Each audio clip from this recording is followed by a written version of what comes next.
Before you watch this, you need to understand something. This isn't a random clip.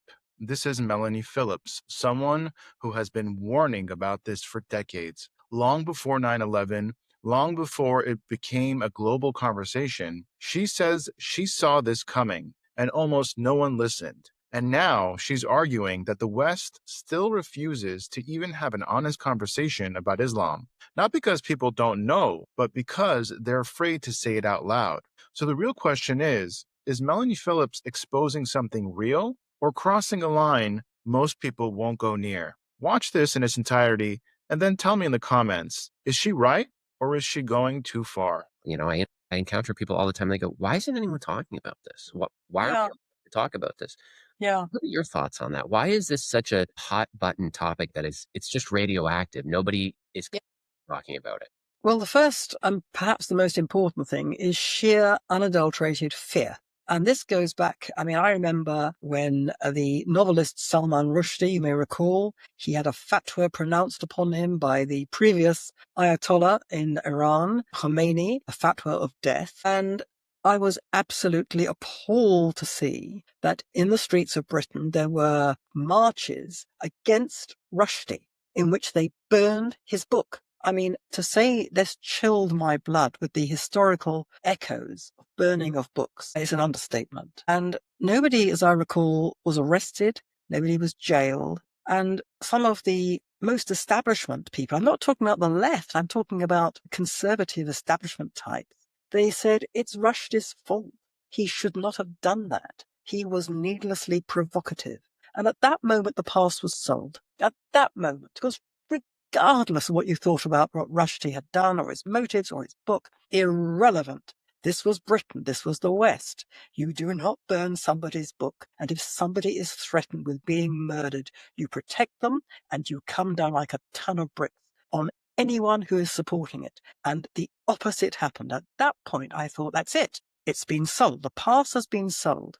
So that was then. And then you had all the business of the Muhammad cartoons. You remember the Muhammad cartoons? Was it a Danish paper that published scurrilous cartoons about the founder of Islam? And the paper was burned down. And there were dozens of people who were murdered across the world in the riots that then happened. And then, atrocity after atrocity in the West. And the message got through very, very quickly to the British governing class, and I suspect to other governing classes elsewhere, that to take on Islamic radicalism, Islamic extremism, was to invite serious terrorist violence. And I remember being talked to at the time by people who said the government of the day, whichever government that was, I can't remember, has taken the view they can't do this. They're too frightened. They're too frightened that they will have civil war. So fear was one very important element, and that remains true. Secondly, ignorance. People just don't understand what Islam is. Now, I don't claim to be an expert. I'm reading it as a Jewish person. I'm nothing to do with the Islamic religion, but I do realize that the whole of the West views Islam through the lens of the West, through a Western cultural prism. They view Islam like a religion like Christianity. They think it's a private matter between, the individual and the Almighty. Now, I'm sure that is part of the religion of Islam, but Islam is also a political project. Islam is, as far as I can see, as a world religion, in that the world religion has a political dimension. You have a religious duty if you're a pious Muslim. You have a religious duty to Islamize the non-Islamic world. It is the command of the Almighty that you do that. Now, the British and the West can't get their heads around that at all. They insist on seeing Islam as just like any other religion, so you have to treat it like any other religion. And consequently, they refuse to accept that Islamic religious law, for example, Sharia law, is not like Jewish religious law, for example. Orthodox observant Jews live according to the religious laws of Judaism, and these laws are arbitrated by religious courts. But it is absolutely a cardinal principle of every Jewish community in the West, in the diaspora, that wherever Jews settle, they observe the law of the land. the law of the land is the law. It's a fundamental principle. So when you have Jewish religious law and Jewish religious courts, they're more like kind of informal arbitration tribunals. So there are Jewish religious marriage ceremonies, there are Jewish divorce ceremonies, but they have to be underneath the divorce, the marriage requirements and divorce requirements of the law of the land. Now, when you come to Sharia law, it's very different. Sharia law is considered to be, as I understand it, the word of God. It is not for it to be superseded or to be under the overall umbrella authority of any other law. So immediately you have a situation where religious law subscribed to by a very significant proportion of Britain's Muslim population and Muslim populations elsewhere in the West, are subscribing to a law which says we don't actually accept the superiority of the domestic law. So immediately you have a situation where one of the core principles, if not the core principle of Western democratic life, of Western democratic society, which is that the law of the land prevails and that there is one law for all, absolutely fundamental to Western liberal democracy. Immediately, you have a challenge to that. And no government will even acknowledge that. No government will even have that conversation. Okay, that's the second thing, ignorance. So fear, ignorance. Then the third point, which I think is also very significant, is what people call political correctness. It is the idea that you cannot say that Western culture is superior to any other culture. To say that is to be racist. And so you cannot say that anything in the Islamic world is bad or wrong or inimical to your way of life.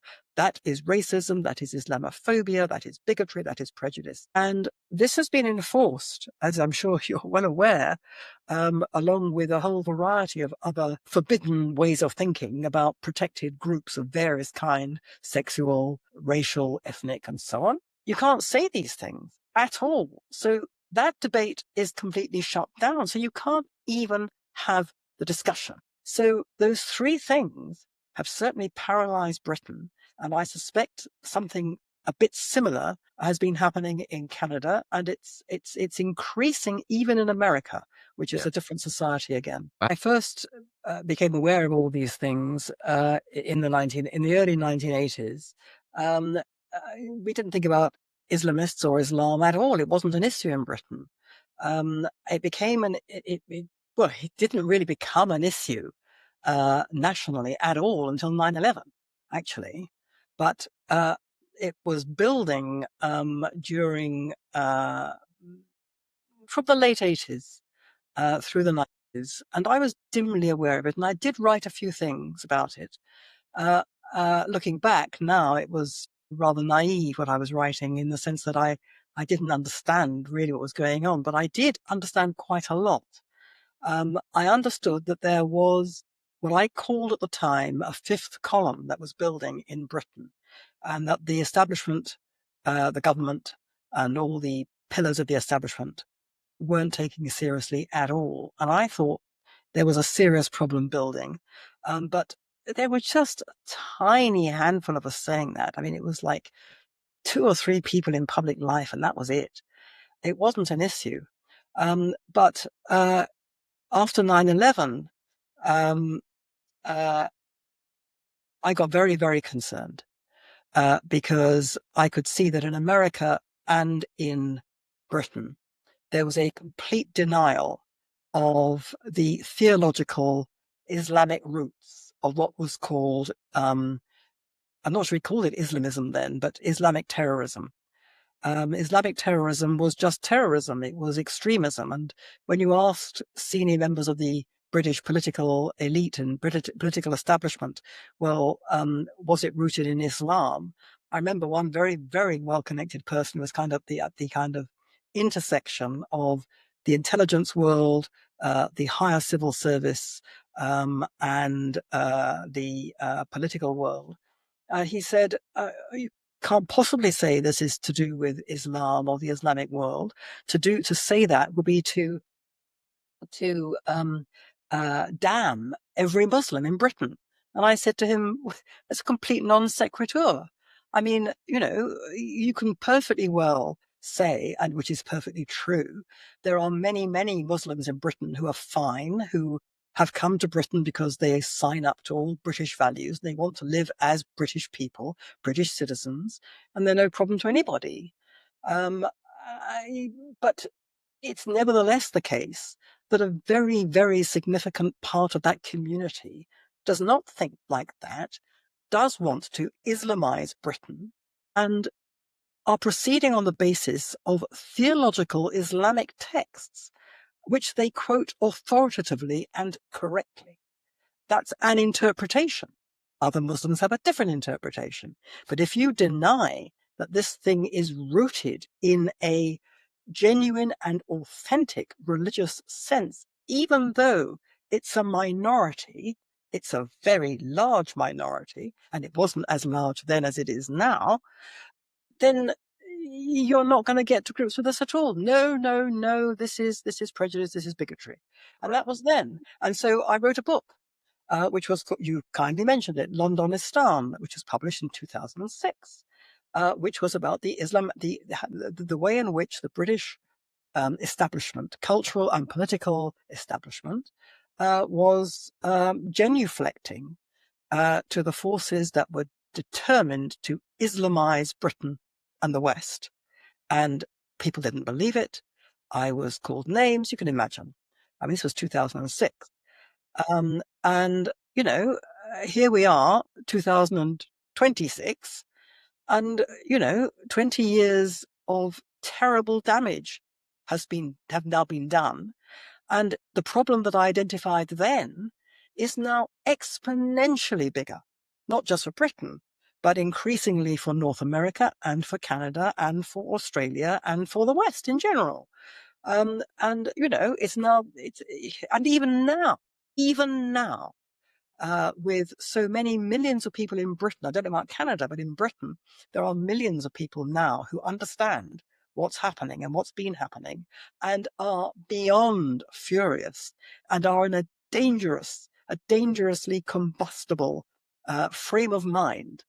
Even now, the current Labour government and the previous Conservative administration just refuse to acknowledge even what's going on, let alone do anything about it. If you have a 401k or an IRA, please listen. Gold is at record highs. What many people don't know is this: you can move part of your retirement money legally and without tax penalties into physical gold you actually own. Alpha Omega Gold helps you do this through a gold IRA. Your gold is real. It is stored safely. It is in your name. Learn more at ao.gold/stand. Alpha Omega Gold is our sponsor, and they proudly stand with Israel.